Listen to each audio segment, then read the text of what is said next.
onde a paz brilhe mais que uma lembrança. Olá, boa noite para você.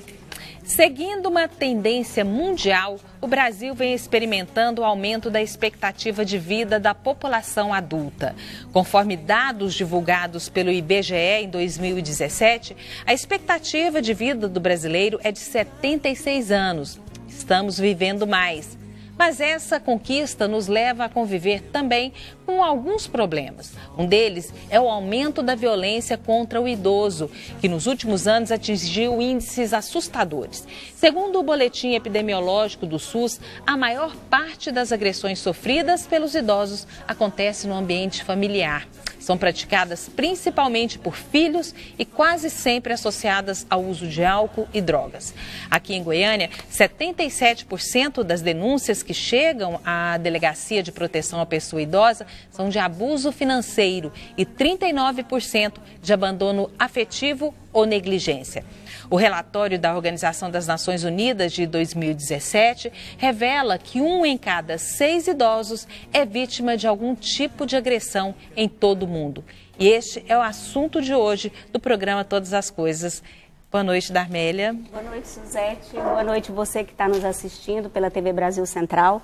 Recebemos aqui no nosso estúdio a professora Lisa Valéria Vieira Torres, que é coordenadora do Programa de Gerontologia Social da PUC Goiás, da Universidade da Terceira Idade.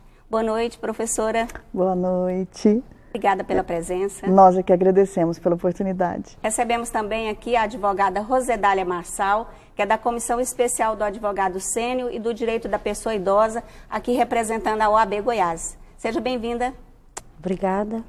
E nós estamos esperando também o psicólogo Adson Gama, que está meio enrolado no trânsito de Goiânia, e a gente aguarda pela presença dele aqui para continuar o nosso programa também com o Adson. E você de casa pode participar mandando a sua pergunta. O telefone está aí no vídeo, é o 99673-4567. Nós também estamos ao vivo no Facebook/TV Brasil Central. Antes de começar nosso bate-papo, nós do programa Todas as Coisas queremos parabenizar a nossa amiga Darmélia Barbosa, que fez a sua primeira maratona, né, Darmélia? 42 quilômetros. 42 quilômetros, 195 metros da Maratona Internacional de Porto Alegre. Eu fico muito orgulhosa de poder compartilhar com vocês essa realização do meu sonho, né, de corredora, de atleta. E tá aqui, eu trouxe a medalha para mostrar e agradecer pela torcida. Parabéns, ficamos aqui realmente torcendo por você e muito orgulhosos também dessa conquista. Pois é, maratonista com orgulho. Obrigada, Suzete. Gente, a gente lendo esses números, a gente estudando sobre essa situação, acredito que todo mundo fica bastante espantado. Mas eu queria, antes da gente falar especificamente da situação do Brasil, eu queria saber se essa característica do aumento de casos de violências contra o idoso ocorreu também em todos os países que tiveram a sua expectativa de vida aumentada. Vou começar com você, querida. Bom, essa é uma realidade bastante diferenciada em vários âmbitos, em vários lugares, né? Não só estados brasileiros, como outros países. Aí depende muito da questão dos programas que são vinculados à promoção social, de saúde, de educação. Isso conta muito. Nós temos uma realidade que é próxima ao Brasil, mas nem tanto, em relação aos benefícios que programas de educação podem promover. Em Portugal, por exemplo, que é um país envelhecido, é uma população que já conta com vários benefícios, tanto de políticas públicas quanto ambientes universitários ou a própria sociedade, é muito diferente. Óbvio que essa realidade, ela assusta, está na agenda mundial e a gente precisa tomar providências, os brasileiros principalmente. Porque, olha, com certo temor, daqui a uns anos a gente vai ocupar a 6ª população mundial mais envelhecida. Pois segundo dados do IBGE. Isso não é uma coisa que acontece da noite para o dia, ela é previsível, a gente está vendo acontecer, não é? Por isso que eu pergunto, pelo que você colocou, essas políticas públicas, elas tinham que vir antes do fenômeno do envelhecimento da população, não é? Sim. O que nós estamos fazendo, Rosedália, para receber essa população idosa? Que parece que até 2050 ela chega... 2060. A números enormes, não é? 32%. 32% de aumento. idosos, população? A população. Vai ser maior do que adolescentes e jovens. E jovens.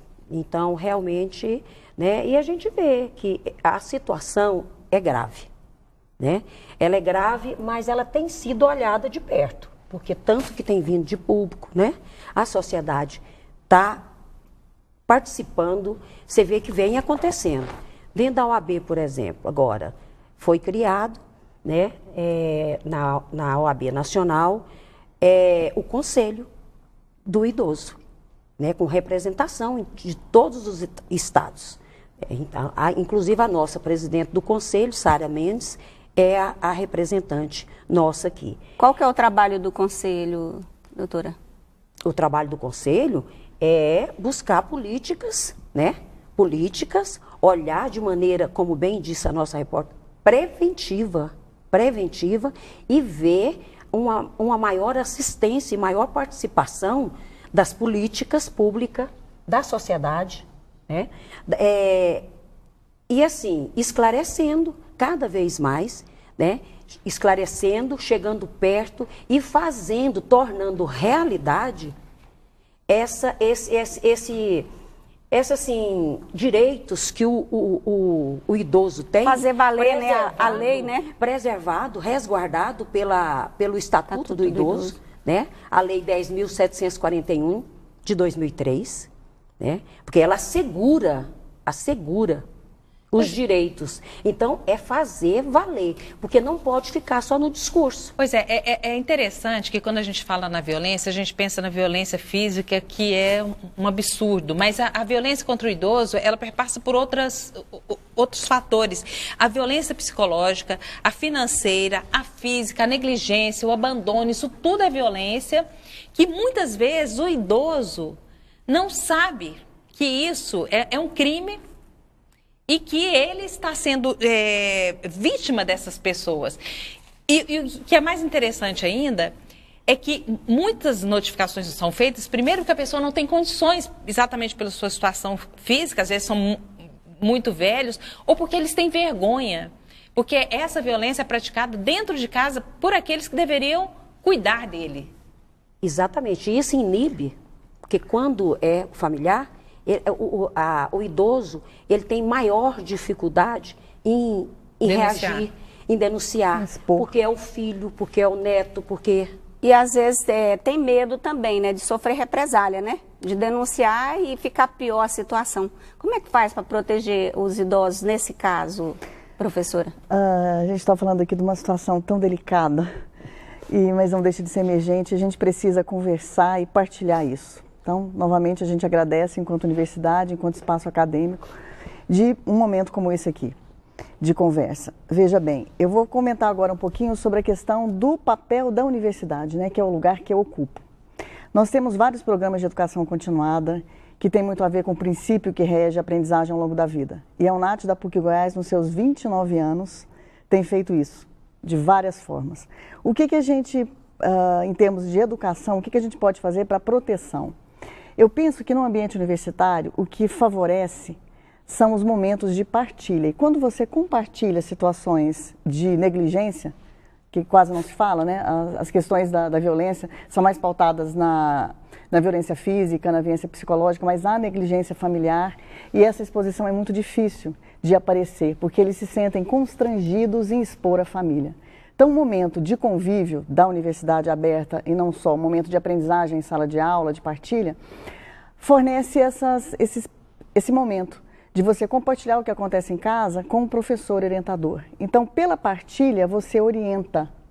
Você consegue orientar situações de risco que acontecem dentro da própria casa, com o núcleo familiar, para possibilidades de aproximação, de negociação de conflitos. Então, você orienta quem eu procuro, com quem eu converso. Isso nós estamos falando do idoso que está na universidade. Idoso no espaço universitário, sim.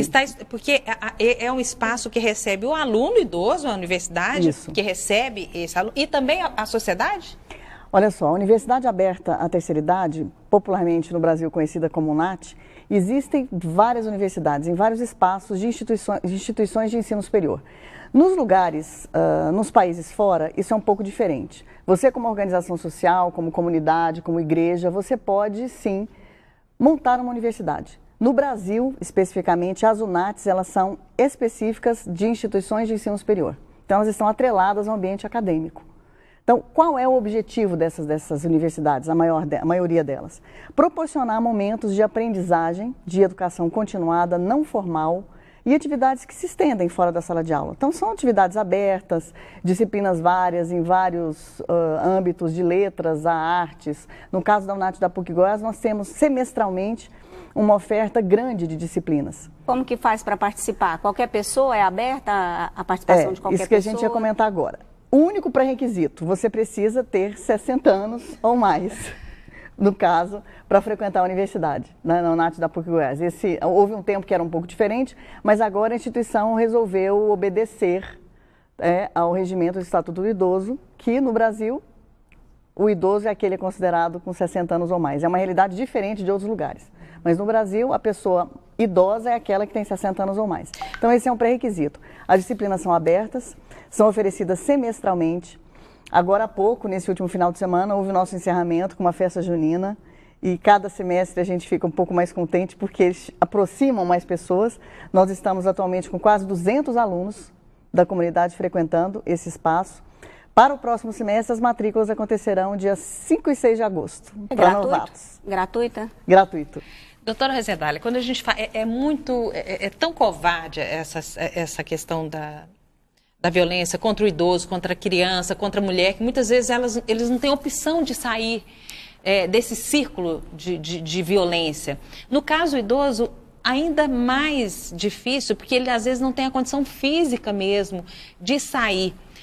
O que a gente fala para essa pessoa que está vivendo uma situação dessa? Como ela pode buscar ajuda? Hoje existe até um telefone nacional que recebe essas denúncias, né? Mas qual é? A gente fala que ele tem proteção, que ele tem a lei a seu favor, que isso é um crime, mas como ele faz e o que garantias ele vai ter? Porque ele vai ser, se ele denunciar, o que a Darmélia falou, ele vai voltar para essa casa novamente ou ele vai ser colocado em outro lugar? A criança, quando ela é tirada de um lar onde ela é vítima de violência, ela entrega a outro membro da família. No caso do idoso, o que acontece? No caso do idoso, ele tem a delegacia do idoso. Ele tem o Ministério Público. Ele tem hoje a rede. A rede, o funcionamento dela é na Câmara Municipal, coordenada pelo vereador Paulo Magalhães, e ela é constituída por todos os segmentos, OAB, SEMAS, o Social, a Defensoria, Ministério Público, um espetáculo o trabalho deles. Saem fazendo blitz, tá? Eu até tive o prazer de acompanhar. Chega toda a equipe e surpreende mesmo, sabe? E isso nos abrigos, se tem alguma denúncia. Agora, o que esse idoso tem que fazer?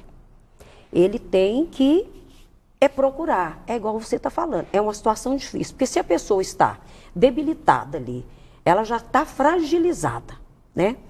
E ali é o lar dela. Na maioria das vezes não tem outra opção. Então ela preocupa realmente em ir fazer a denúncia, como que vai ficar, se vai piorar, né? Mas ela tem que procurar o Ministério Público, ou a delegacia, ou a rede, e aí são tomadas providências, porque hoje essa questão está ficando cada vez mais séria e sendo olhada cada vez com mais critério, aplicando todo o Estatuto do Idoso que tem, porque os direitos deles são assegurados pelo Estatuto. Certo. Nós vamos chamar nosso primeiro intervalo comercial, lembrando que você pode participar com a gente, mandando a sua participação, sua pergunta, para o nosso WhatsApp que está aí na tela. E a gente volta já já. Lave o pranto do mundo pra trazer perdão, dividir o pão.